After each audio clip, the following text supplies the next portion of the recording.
बोलो श्री कृष्ण भगवान की जय, लक्ष्मी नारायण भगवान की जय। 13वां अध्याय पुरुषोत्तम मास महात्म का।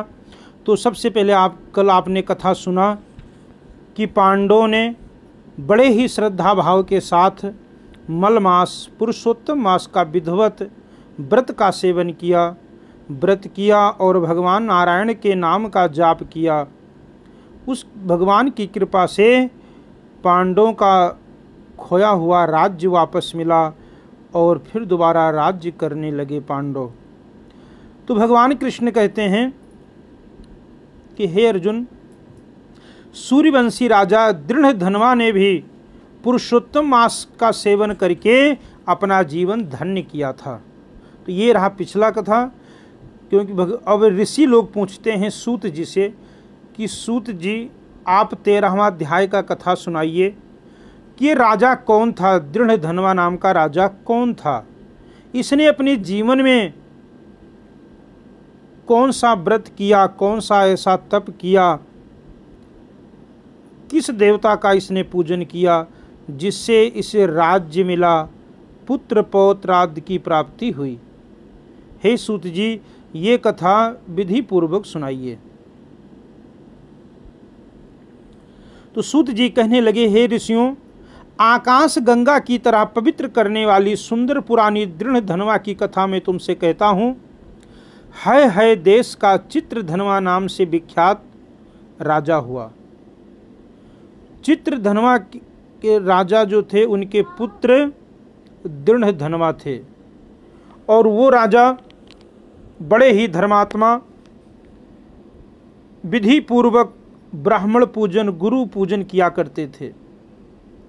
अपने पितरों का तर्पण, श्राद्ध और भगवान नारायण के नाम का जाप करने वाले थे। अपने नगर के रहने वालों को नेत्रों का आनंद उत्पन्न करते हुए उन्होंने अपने पिता चित्रधनवा को प्रसन्न किया। कहते हैं दृढ़धनवा जो राजा थे उन्होंने देवता और पितर का तो पूजन किया भी, लेकिन जो उनके माता पिता थे उनका भी वो पूजन देवताओं की तरह ही करते थे। अब राजा चित्रधनवा अपने मन में विचार करने लगा कि स्त्री, घर, पुत्र आदि छोड़कर मुझको भी वन में जाकर हरि का भजन करना चाहिए। ऐसा मन में विचार कर समर्थ राजा दृढ़धनवा को सब राजपाट सौंपकर विरक्त होकर पुनः ऋषि के आश्रम को चले गए। वहां जाकर तप करने लगे। कितने ही काल तक तप करके चित्रधनवा हरि के धाम को चले गए। ये चित्रधनवा कौन थे? दृढ़धनवा के पिताश्री।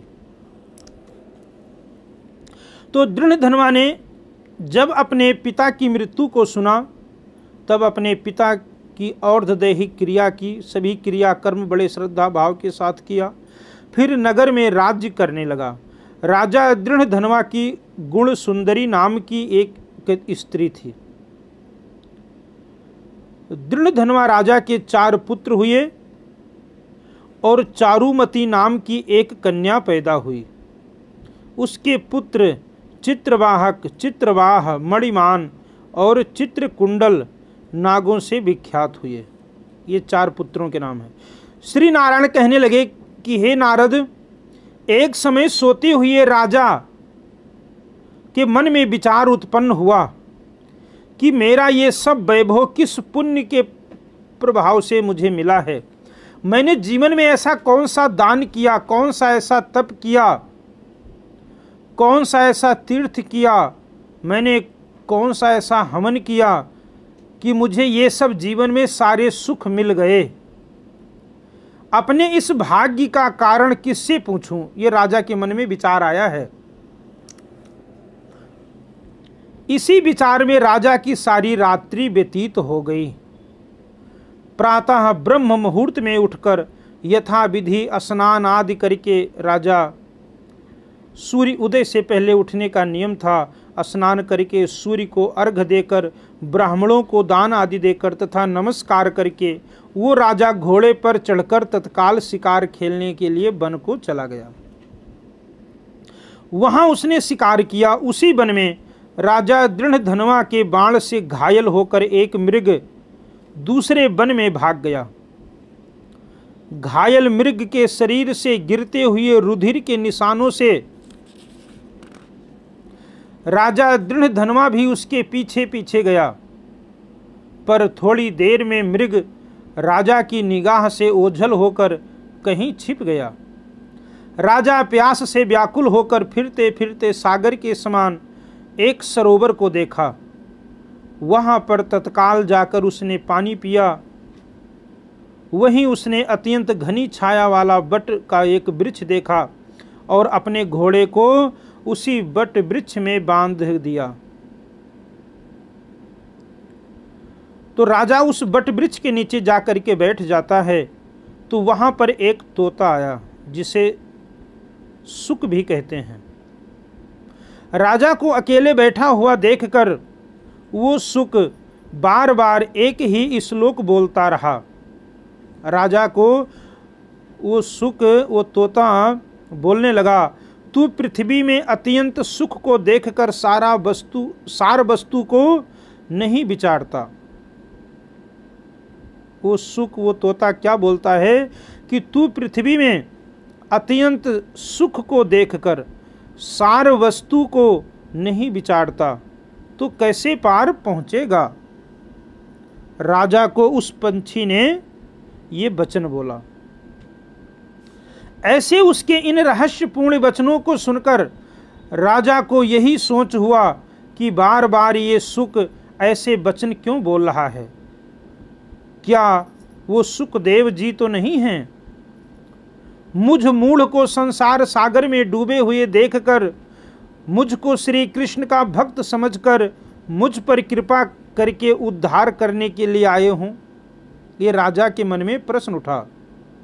वो इसी विचार में राजा सोच ही रहा था कि पीछे से राजा की जो सेना पीछे छूट गई थी, वो सेना भी उस जंगल में उस स्थान पर पहुंच गई जहां पर वो राजा अकेले बट वृक्ष के नीचे बैठा हुआ था। वो तोता तो राजा को उपदेश देकर अंतर ध्यान हो गया और राजा अपने नगर में उस सुक के वाक्यों को याद करता रहा। इति 13वां अध्याय समाप्त। ये 13वां अध्याय का कथा समाप्त हुआ। अब इसमें एक प्रश्न आया कि राजा लेटता है, रात्रि विश्राम करता है, तो उसके मन में प्रश्न आता है क्या कि हमें जीवन में जो इतना सुख, वैभव, धन, पुत्र, मान, सम्मान मिला है, ये किस कारण से मिला है। ये राजा के मन की इच्छा जागृत हुई जानने की। लेकिन एक बात का जरूर ध्यान रखें कि हम सभी को भी ये विचार करना चाहिए कि अगर जीवन में जो हमें सब कुछ सफलता मिल रही है, तरक्की मिल रही है, परमात्मा हमारे ऊपर कृपा कर रहे हैं, तो आप कभी सोचा है कि आपसे नीचे कितने लोग हैं? शायद बाद किसी के संतान नहीं है, तो किसी के पास धन नहीं है, तो किसी के सिर के ऊपर छत नहीं है। आपने कभी विचार नहीं किया होगा, लेकिन वो राजा ये विचार कर रहा है कि हमारे जीवन में जो ये सुख मिला है कैसे मिला, मैंने कौन सा ऐसा यज्ञ किया, कौन सा ऐसा तप किया, कौन सा ऐसा दान दिया।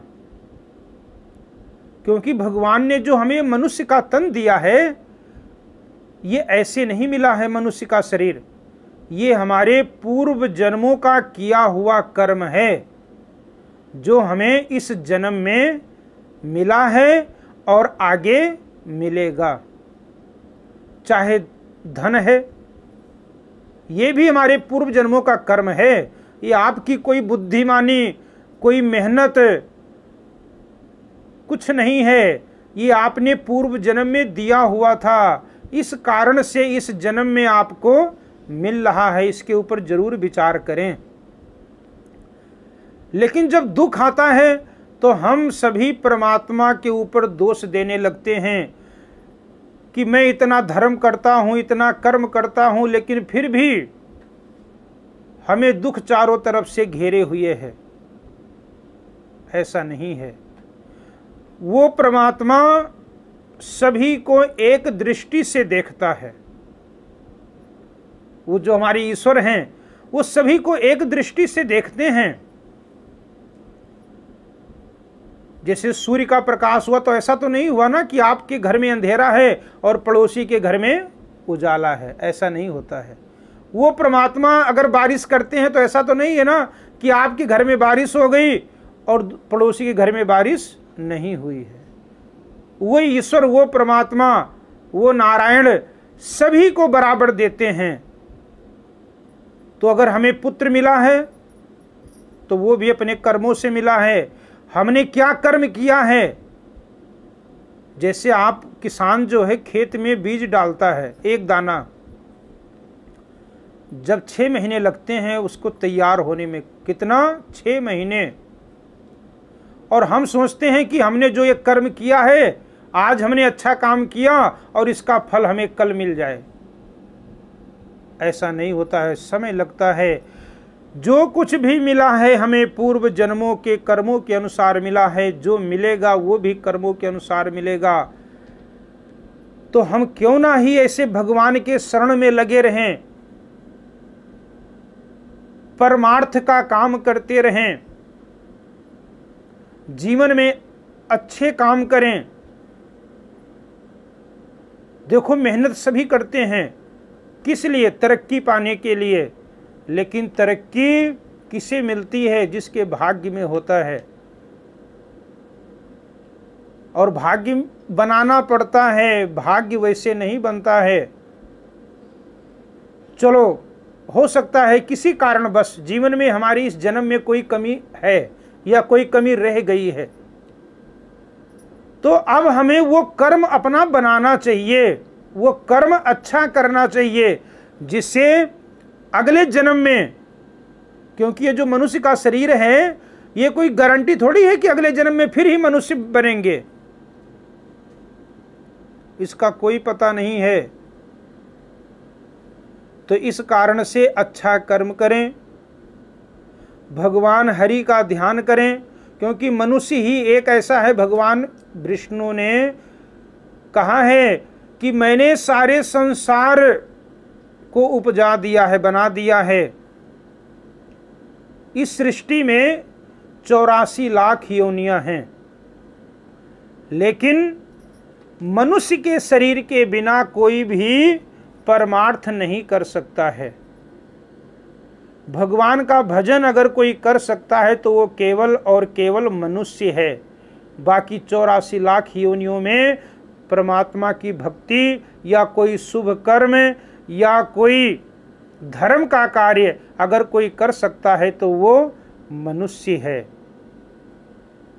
तो भगवान ने इतना सुंदर शरीर दिया है, तो इस शरीर से अच्छा कर्म करें। जैसे हम पूर्व जन्म में किए हुए थे इस जन्म में मिल रहे हैं, यही समझकर हमें इस जन्म में भी अच्छा कर्म ही करना चाहिए, जिससे अगले जन्म में हमें फिर सुख प्राप्त हो। सुख क्या, वो तो वैकुंठ का धाम प्राप्त हो, भगवान नारायण की सानिध्य में आप पहुंचे, ऐसा कर्म करें। और ये कर्म केवल मनुष्य ही कर सकता है। तो आज अपने वाणी को यहीं पर विश्राम देते हैं। कल आपको 14वां अध्याय की कथा श्रवण कराएंगे। जय श्री राम, जय माता दी।